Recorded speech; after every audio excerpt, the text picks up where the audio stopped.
Hello everyone, मैं CA विकास शर्मा फिर से आपका स्वागत करता हूं मेरे इस यूट्यूब चैनल सीए विकास शर्मा पर, जहां पर मैं आपके लिए टैक्स एंड फाइनेंस से related informative and knowledgeable videos लेकर आता रहता हूं। दोस्तों, टैक्स ऑडिट का सीजन चल रहा है। आप लोगों का भी टैक्स ऑडिट हो सकता है एप्लीकेबल हो, या आप टैक्स ऑडिट कर रहे हो एज ए प्रोफेशनल। तो आज के इस वीडियो में हम टैक्स ऑडिट से रिलेटेड ही कुछ बातें करेंगे, जो कि हमारे इनकम टैक्स के सेक्शन 44AB के तहत हो रही है। अब टैक्स ऑडिट में जब आप देखते हैं तो सेक्शन 44AB आपको कहता है कि आपका टैक्स ऑडिट होगा। अब उस टैक्स ऑडिट के सेक्शन को जब आप देखते हैं दोस्तों, तो वहां पर आपको टोटल 5 क्लॉजेस देखने को मिलते हैं, clause A, B, C, D and E। अब यहाँ पर सबसे बड़ा कंफ्यूजन होता है कि अगर मैं किसी का टैक्स ऑडिट कर रहा हूं या मेरा टैक्स ऑडिट अगर हो रहा है तो वो कौन से क्लॉज के तहत हो रहा है। इसका मतलब जब हम अपनी टैक्स ऑडिट रिपोर्ट फाइल करते हैं तो वहां पर हमें क्लॉज सेलेक्ट करना होता है कि आपने ये जो टैक्स ऑडिट किया है वो कौन से क्लॉज के रीजन से किया है, A, B, C, D या E। तो आज के इस वीडियो में हम ब्रेक डाउन करेंगे उन सभी क्लॉजेस को, समझेंगे कि कौन व्यक्ति किस क्लॉज में फिट होगा और कौन से क्लॉज की क्या कंडीशंस हैं। आपको जब अपना टैक्स ऑडिट करना है या करवाना है एज द केस में भी, तो आपके ऊपर कौन सा क्लॉज एप्लीकेबल होगा, यही सारा डिस्कशन आज के इस पूरे वीडियो में हम करने वाले हैं। सेक्शन हमारा रहेगा 44AB, जो कि इनकम टैक्स का सेक्शन है, जिसको कि हम टैक्स ऑडिट के नाम से जानते हैं। तो आइए आज का वीडियो करते हैं स्टार्ट, समझते हैं about the applicability of the multiple clauses of tax audit section 44AB। दोस्तों, अगर मैं आपसे बात करूं सेक्शन 44AB की, यहाँ पर ये गलत लिखा हुआ है, इसको AB कर लेते हैं। सेक्शन 44AB हमारा टैक्स ऑडिट का सेक्शन है। जब इस सेक्शन को आप पढ़ेंगे तो यहाँ पर आपको लिखा हुआ मिलेगा, as per section 44AB, audit of accounts of certain person carrying on business और प्रोफेशन। अगर आप कोई बिजनेस करते हैं या आप कोई प्रोफेशन करते हैं तो उस केस में आपके अकाउंट्स का ऑडिट किया जाएगा, और इस ऑडिट को ही हम टैक्स ऑडिट के नाम से जानते हैं। तो यहाँ पर लिखा हुआ है, every person get his account of such previous year audited bye an accountant. और यहाँ पर जो अकाउंटेंट का मतलब होगा वो ऑब्वियसली चार्टर्ड अकाउंटेंट ही होगा। तो हर एक वो व्यक्ति जो कि बिजनेस में या प्रोफेशन में इन्वॉल्व है, उसको अपने अकाउंट्स का ऑडिट करवाना होगा उस प्रीवियस ईयर के by an chartered accountant before the specified date. जो भी आपकी ड्यू डेट है उससे पहले पहले आपको ऑडिट करवाना है। और हमारे असेसमेंट ईयर 25-26 की जो ड्यू डेट है दैट इज 30 सितंबर 2025। हालांकि बात चल रही है कि इसको एक्सटेंड किया जाए, बहुत सारे रिप्रेजेंटेशंस भी फाइल हुए हैं और रिक्वेस्ट भी काफी आ रही है कि ये बढ़ जानी चाहिए, but I am not sure कि ये बढ़ेगी या नहीं बढ़ेगी। तो अब हमारा जो डिस्कशन है वो ये नहीं है कि डेट क्या होगी। Now the due date is 30th of September 2025। तो यहाँ पर अकाउंटेंट अपनी टैक्स ऑडिट रिपोर्ट फर्निश करेगा उस पर्टिकुलर पर्सन के लिए जिसका कि उसने टैक्स ऑडिट किया है। तो इस सेक्शन को जब आप पढ़ते हैं तो यहाँ पर आपको दोस्तों A, B, C, D करके 5 क्लॉजेस देखने को मिलते हैं, और यहाँ पर हर एक CA को अपनी टैक्स ऑडिट रिपोर्ट में ये मेंशन करना होता है कि उसने जो ऑडिट किया है वो पर्टिकुलर कौन से क्लॉज की वजह से किया है, A, B, C या D। तो अब हम जो डिस्कशन करने वाले हैं वो इन सभी क्लॉजेस के बारे में रहेगा। A क्लॉज में क्या लिखा है, B में क्या है, C में क्या है, इस तरह से। तो सबसे पहले अगर हम दोस्तों बात करें क्लॉज नंबर A की, तो क्लॉज A कहता है, every person who is carrying on a business shall, if total sale, turnover or gross receipt as the case may be, in a business exceed 1 crore rupee in any previous year। तो अगर आपका मान लीजिए previous year चल रहा है यहाँ पर 24-25, और 24-25 में आपके बिजनेस का टर्नओवर 1 करोड़ से क्रॉस हो गया है, या ग्रॉस रिसीप्ट या सेल एज द केस में भी, अगर ये 1 करोड़ से क्रॉस हो गई है तो उस केस में आपको अपने बुक्स ऑफ अकाउंट्स का ऑडिट करवाना पड़ेगा। और ये जो ऑडिट होगा आपका टैक्स ऑडिट कहलाएगा, और ये टैक्स ऑडिट जो होगा वो आपके क्लॉज नंबर 1 की वजह से होगा। तो यहाँ पर जब आप अपनी टैक्स ऑडिट रिपोर्ट फाइल करेंगे तो वहां पर क्लॉज A मेंशन करेंगे अगर आपका ऑडिट इसलिए हो रहा है कि आपकी टर्नओवर 1 करोड़ से क्रॉस हो गई है। अब आपके मन में एक सवाल चल रहा होगा कि सर 1 करोड़ से ऊपर जाने पर तो टैक्स ऑडिट नहीं होता है, अगर हम प्रिजम्पटिव टैक्सेशन ऑप्ट कर लेते हैं, या अगर हमारा वो कंडीशन पूरी फुलफिल हो जाती है 44AD वाली, तो उस केस में तो ये मैंडेटरी नहीं है। Then yes, you are right. इसके लिए आप देखिए यहाँ पर एक प्रोवाइजो भी डाला हुआ है provided that in case of a person, अगर कोई पर्सन है whose aggregate of all amount received including amount received for sale, turnover or gross receipt during the previous year in cash does not exceed 5% of the said amount। इसका मतलब जो भी आपको amount receive हुआ है during the year including cash, इसका मतलब total जो आपको पेमेंट कलेक्ट हुई है, जो भी अमाउंट आपने रिसीव किया है जिसमें कैश भी शामिल है, अगर वो 5% से एक्सीड नहीं करता है, अगर वो 5% ऑफ द टोटल कलेक्शन से एक्सीड नहीं करता है, एंड और साथ ही साथ aggregate of all payment made including amount incurred for expenditure in cash during the previous year does not exceed 5% of the said payment। इसका मतलब ड्यूरिंग द ईयर जो भी आपने टोटल पेमेंट्स करी हैं उन टोटल पेमेंट का 5% से ज्यादा आपकी कैश पेमेंट नहीं है। तो ऐसे में अगर आप ये दोनों कंडीशन क्यूमुलेटिवली फुलफिल कर देंगे तो आपके लिए जो लिमिट है 1 करोड़ की, उस लिमिट को इंक्रीज करके 10 करोड़ कर दिया जाएगा। इसका मतलब फिर आपको 10 करोड़ तक भी ऑडिट करवाने की जरूरत नहीं है, आप नॉर्मल अपना काम चला सकते हैं बिना टैक्स ऑडिट के। लेकिन अगर दोनों में से कोई भी एक कंडीशन फुलफिल नहीं हुई, कोई भी एक, तो उस केस में फिर आपके लिए 10 करोड़ की लिमिट काम नहीं करेगी। आपके लिए जो लिमिट होगी दोस्तों वो 1 करोड़ ही रहेगी। अगेन आई एम रिपीटिंग, अगर किसी का टर्नओवर 1 करोड़ से ऊपर है तो उसको ऑडिट कराना है, लेकिन अगर वो ये दोनों कंडीशन साइमल्टेनियसली फुलफिल कर देता है तो उसको 10 करोड़ तक ऑडिट नहीं करवाना है। हाँ, अगर कोई व्यक्ति प्रिजम्पटिव टैक्सेशन ऑप्ट कर रहा है और वो प्रिजम्पटिव टैक्सेशन ऑप्ट करने के लिए एलिजिबल है तो भी उसको ऑडिट नहीं करवाना है, क्योंकि सेक्शन 44 AD आपको टैक्स ऑडिट करवाने से एग्जेम्प्ट कर देता है। नाउ तो यहां पर देखिए लिखा हुआ है, अगर आप दोनों कंडीशन पूरी कर देते हैं then this clause shall have effect as for the word 1 crore. तो जहां पर 1 करोड़ की मैंने आपको बात बताई है उस वर्ड को रिप्लेस कर दिया जाएगा with a limit of 10 crore rupees. अब ये दो कंडीशन पर बहुत अच्छे से समझिएगा, क्योंकि यही इंपॉर्टेंट कंडीशन है। कंडीशन ये है, बहुत सिंपल सा अगर मैं आपको बोलूं, आपकी जो टोटल रिसीट है उसका 5% से ज्यादा आपकी कैश रिसीप्ट नहीं होनी चाहिए, एंड सिमिलरली आपकी जो टोटल पेमेंट है उसका 5% से ज्यादा आपकी कैश पेमेंट नहीं होनी चाहिए। अगर दोनों ही कंडीशन आपकी ओके हैं, फुलफिल्ड हैं, देन इन दैट केस आपके लिए लिमिट है 10 करोड़, अदरवाइज आपकी लिमिट है 1 crore.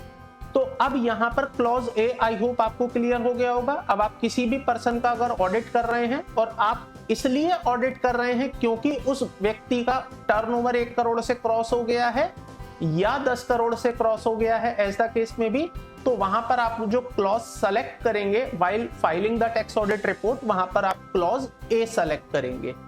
Now come to the clause number B. Clause number B बड़ा सिंपल सा है दोस्तों, ये प्रोफेशनल्स के केस में एप्लीकेबल होता है।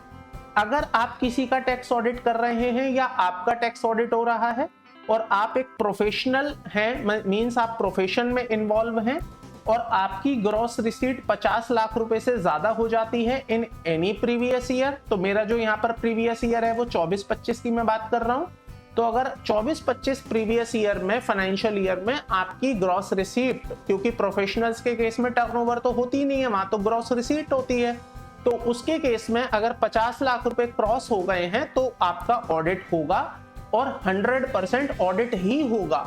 तो ऐसे में जब आप क्लॉज सेलेक्ट करेंगे तो क्लॉज नंबर बी सेलेक्ट करेंगे। इट मींस जब आपका टैक्स ऑडिट रिपोर्ट बनाया जाएगा तो वहां पर क्लॉज ए ना डालकर क्लॉज बी में आपको मेंशन किया जाएगा कि हम आपका जो टैक्स ऑडिट कर रहे हैं वो क्लॉज बी के तहत कर रहे हैं, since you are a professional, और आपका हम ऑडिट कर रहे हैं क्योंकि आपकी ग्रॉस रिसीट 50 लाख रुपए से क्रॉस हो गई है। Now come to the clause number C. Clause number C में दोस्तों सेम यही बात लिखी गई है, लेकिन वे एक्चुअली में उन लोगों के लिए लिखी गई है जो प्रिजम्पटिव टैक्सेशन या फिर नॉन रेजिडेंट या कुछ स्पेशल प्रोविजन वाले लोग हैं। तो यहां पर लिखा हुआ है, अगर कोई व्यक्ति बिजनेस करता है और उसका जो प्रॉफिट और गेन है from the business are deemed to be the profit and gain of such person under section 44 AE। तो एक सेक्शन है हमारा 44 AE जो ट्रांसपोर्टर्स का प्रिजम्पटिव टैक्सेशन है, मैंने यहां पर मेंशन कर दिया।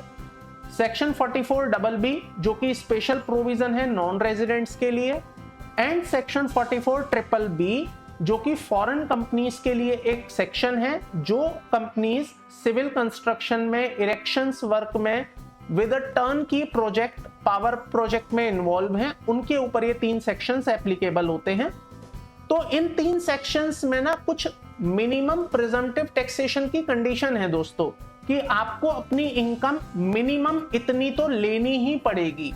अब यहां पर कहा गया है कि अगर कोई व्यक्ति जिसके के ऊपर ये वाला या ये वाला सेक्शन एप्लीकेबल होता है और उसको अपनी एक मिनिमम इनकम प्रिजम्पटिव के बेसिस पर इंक्लूड करनी है, लेकिन वो ऐसा नहीं करता है, तो उसको ऑडिट करवाना पड़ेगा।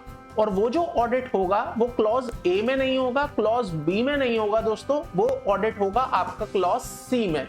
अगेन आई एम रिपीटिंग, अगर किसी व्यक्ति के केस में 44AE एप्लीकेबल होता है, या 44BB एप्लीकेबल होता है, या 44BBB एप्लीकेबल होता है, लेकिन वो इन तीनों सेक्शंस में जो मिनिमम इनकम, प्रिजम्पटिव इनकम की कंडीशंस दी गई है कि मिनिमम तो आपको साहब इतनी इनकम लेनी ही पड़ेगी, वो नहीं लेता है, तो उस केस में फिर उसका ऑडिट करेंगे, और जो उसका ऑडिट होगा वो क्लॉज सी में होगा, ए या बी में नहीं होगा।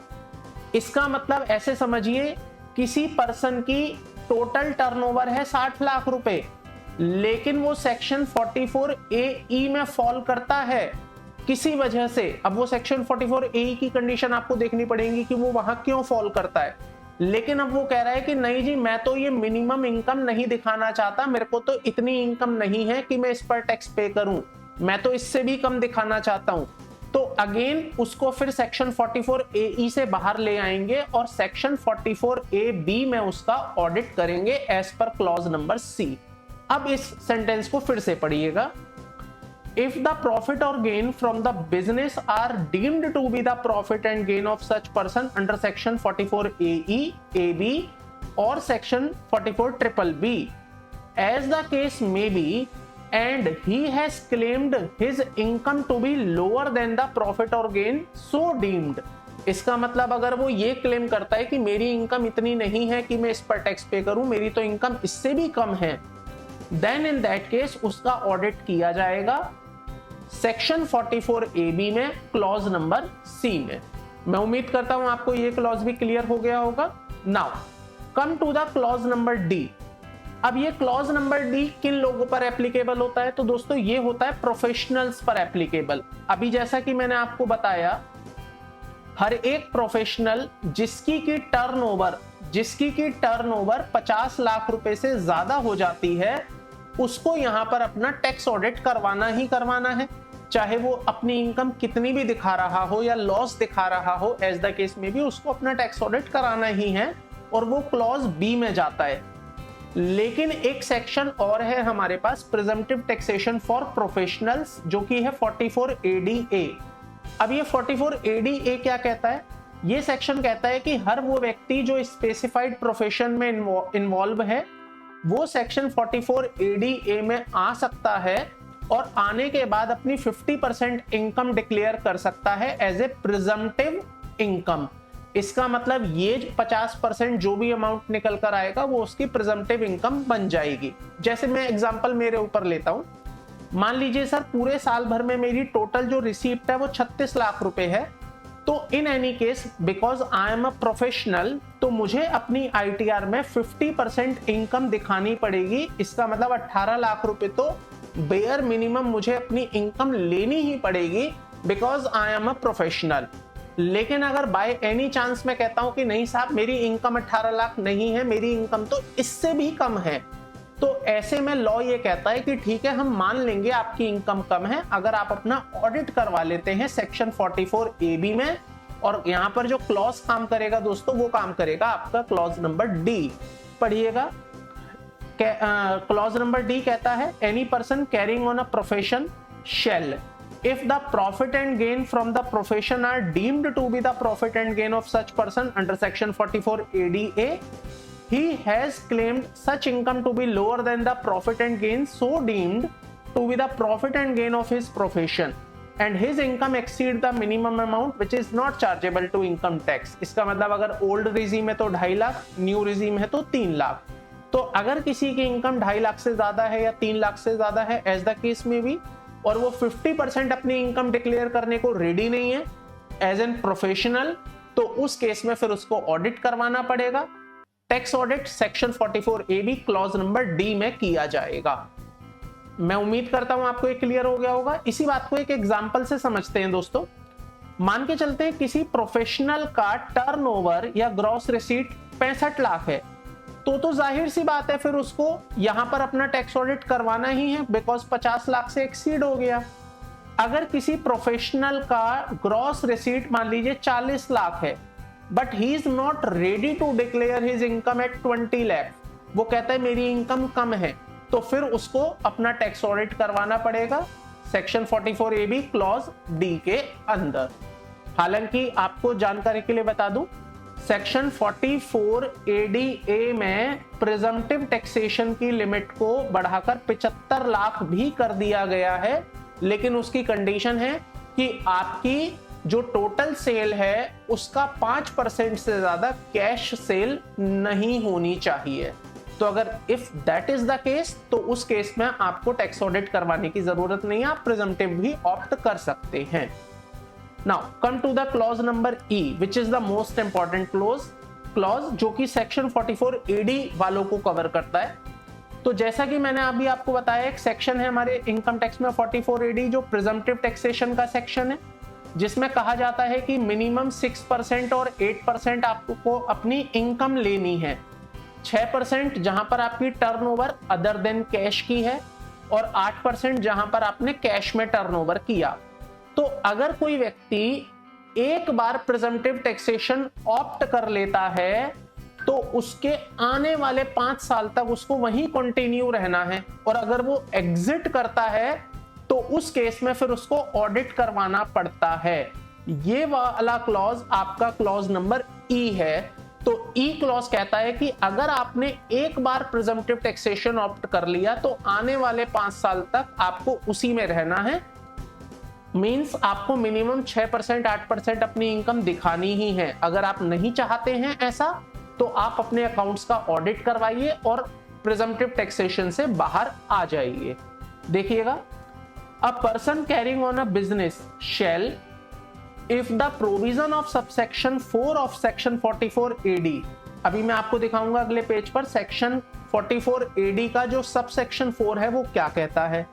आर एप्लीकेबल मींस अगर किसी पर 44AD का 44AD सेक्शन का सबसेक्शन 4 अगर एप्लीकेबल हो गया, तो उस केस में his income exceed the maximum amount which is not chargeable to income tax, और उसकी इनकम 2.5 लाख 3 लाख से ज्यादा हो जाती है, और वो रेडी नहीं है प्रिजम्पटिव टैक्सेशन की इनकम को प्रिज्यूम करने के लिए, तो फिर उसका ऑडिट करना पड़ेगा आपको इस वाले क्लॉज में।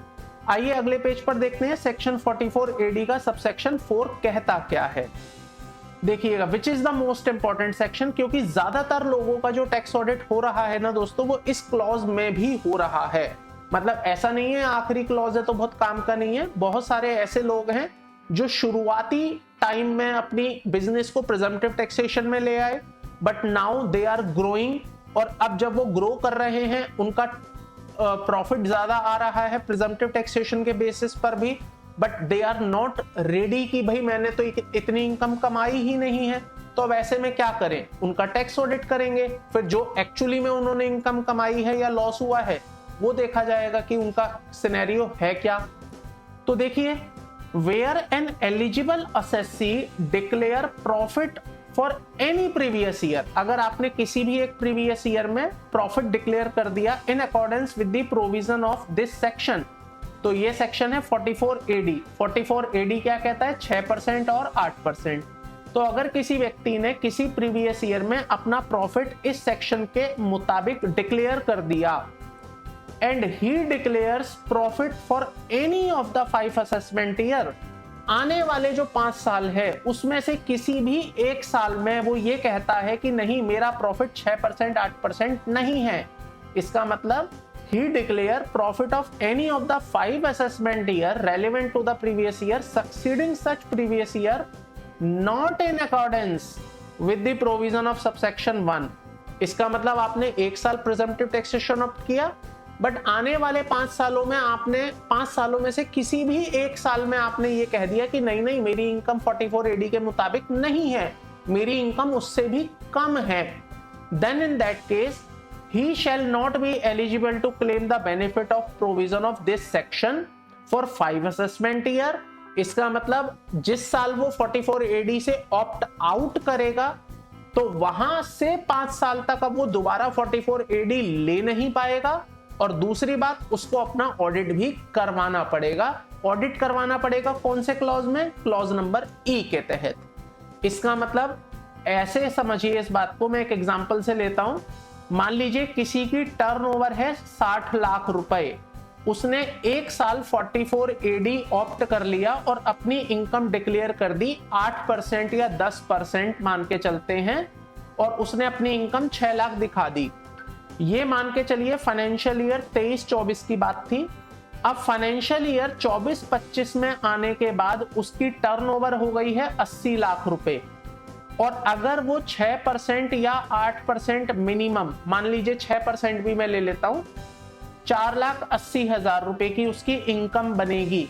अगर वो रेडी नहीं है इस इनकम को इनकम दिखाने के लिए, मतलब वो ये कहता है कि नहीं साहब मैंने तो 480 भी नहीं कमाए हैं, मेरी इनकम तो इससे भी कम है, तो उस केस में उसका ऑडिट करना पड़ेगा। और ये जो ऑडिट होगा वो सेक्शन 44 AB के क्लॉज ई के तहत होगा, बिकॉज एक पर्टिकुलर ईयर में उसने प्रिजम्पटिव टैक्सेशन 44 AD ऑप्ट किया था, and now he is not ready to take that presumptive taxation scheme for another 5 years।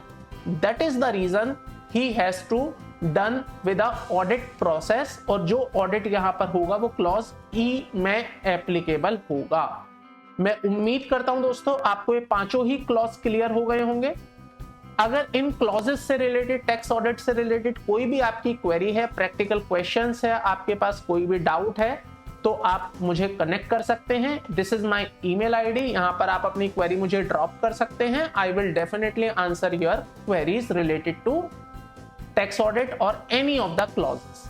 तो दोस्तों आज के इस वीडियो में इतना ही रखता हूं, विद दी होप कि आपको आज का वीडियो पसंद आया होगा। अगर वीडियो पसंद आया है तो प्लीज वीडियो को लाइक करिएगा, चैनल को सब्सक्राइब करिएगा एंड बेल आइकन को प्रेस करना मत भूलिएगा, ताकि मेरे द्वारा लाए गए लेटेस्ट वीडियोस के नोटिफिकेशंस आपको मिलते रहें। मिलता हूं आपसे अपने नेक्स्ट वीडियो में। Till then thank you, bye bye.